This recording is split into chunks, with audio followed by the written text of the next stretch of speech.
I'm allergic to myself. I always joke. Well, it's not really a joke. I have lupus, an autoimmune illness that basically means your own immune system thinks your own body parts are foreign bodies and starts battling against itself. Do you ever sneeze a bunch when seasons change? Those allergies are kind of the same thing. We encounter foreign molecules all day, in the air we breathe, on the things we touch, in the food we eat. But most of these things are harmless, and some are even beneficial. Allergies are your immune system's response to substances such as pollen or a particular food to which it has become hypersensitive to. However, when your immune system overreacts and goes after your organs, that causes some serious problems, especially when lupus targets your own brain. Lupus, specifically systemic lupus erythematosus, SLE for short, can go after any part of your body. And just like your kidneys filter your fluids, your brain filters information. So when I found out I had SLE in my brain, the world stopped making sense. The difference between the real world and my thoughts became blurred. Before this lupus flare-up, I had a series of disturbing experiences, including my father forcing himself on me.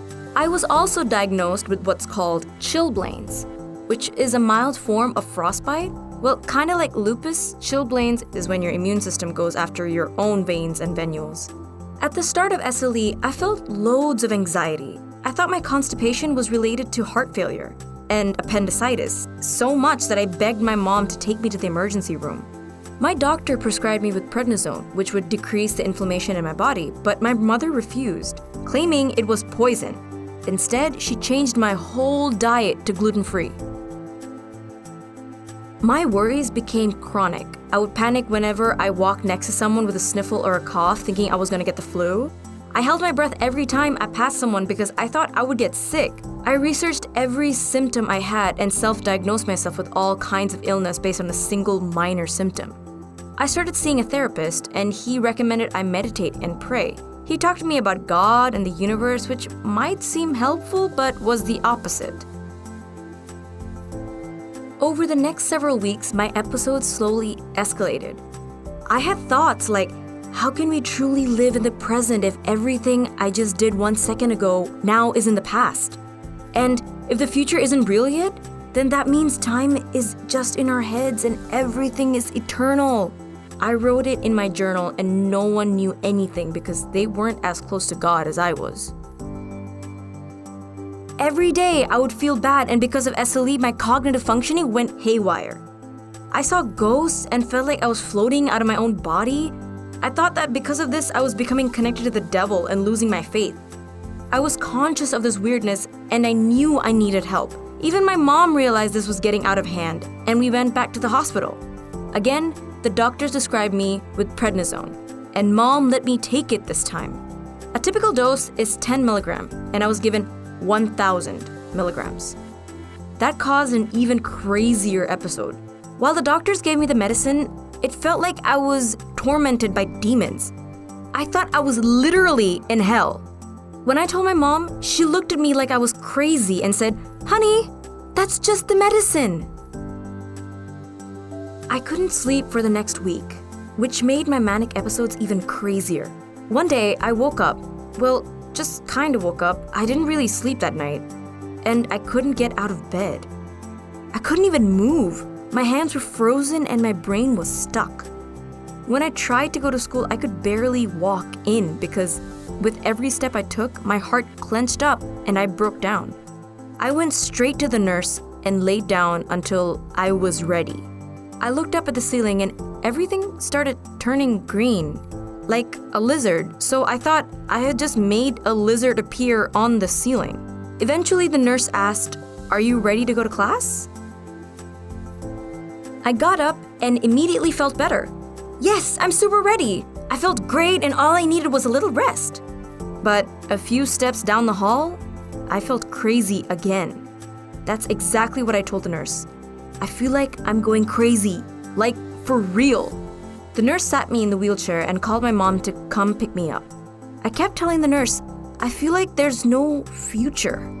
Every step I took felt like the future pushing against me, as if my future wasn't supposed to be there and that I wasn't supposed to be alive. Or I was doing the impossible and living a future that wasn't real. It was like my brain was crossing senses, like I could smell colors or see sounds or taste ideas. Everything was mismatched. That is why I thought it was a dream. My parents brought me to the hospital. They didn't know what was happening and I was only on the prednisone. I kept saying, "My brain is on fire, Mom, my brain is on fire." Over the next several months, I was in and out of different hospitals, ending with multiple stays in the psychiatric facilities. I'd be okay for a while and then the episodes would come rushing back and then I'd recover and be okay for a while, only for it to all come rushing back again. The doctors did a lumbar puncture. They stuck a needle in my back to withdraw spinal fluid and ran an MRI. I was so anxious and out of it during the tests and the doctors needed to give me anesthesia. My mom lied to me and told me it was just oxygen. And just like that, my eyes closed, ringing filled my brain, and I was out. Sometimes I felt like I had turned into a child, like I had multiple personalities. I would often say, "Don't worry, Mom, I'm still me." Because deep down, I knew this wasn't me. I even wrote notes to my mom's friends in my journal. My notes said, "I'm still here." Then I scribbled it all out because I thought the devil was writing it. Around my birthday, my mom took me to the Rock and Mineral show. Before walking in, I had this deep emotion of distress and frustration. I wanted to end someone. This isn't me, I thought. I called this other person inside me Jake. It was hard to control my frustration or even really know who or what I was upset with. One night, I felt so bad I thought I had passed away. I yelled and cried for my life and my grandmother ran in and comforted me. She turned on some gospel music to soothe me, but all of a sudden I thought the devil was coming after me. I ran out of the house with my bare feet and down the street convinced that I was being chased by it. My brother and mother ran after me, but that only made me more convinced it was really happening. Sedated and at the hospital, I told the nurse, "I passed away and came back to life to tell the world." I told the nurse all about the devil chasing me and trying to stop me from telling the world God's truth. "If you passed away," the nurse said, "how are you here?" "I'm in a coma," I said. "And once I wake up, all of you will know God's truth. All of you." She knew I was sick, but she said, "Maybe you're my guardian angel. Just maybe." I got to the point where the Bible was my only life source. Whenever I looked for a life-giving verse though, I'd only find things involved with the devil, which would make me lose my faith. There were times when I thought that the nurse was the devil. Eventually, the doctors figured out that lupus was affecting my brain. They put me on a medication called olanzapine to help me with my thoughts and hallucinations. Over the next few months, I slowly recovered and turned back into myself. Then I grew into someone much stronger and knowledgeable. I'm living a much healthier life now, making sure my lupus doesn't flare and attack anywhere else in my body. Lupus is a lifelong illness. It never really goes away, and so I'm always vigilant for signs and symptoms. I've learned how to be okay. I used to think I could control everything, but I don't have to be in control of everything now. I control what I can, and as a Christian, I let God direct my path. Still, I struggle with not overthinking everything.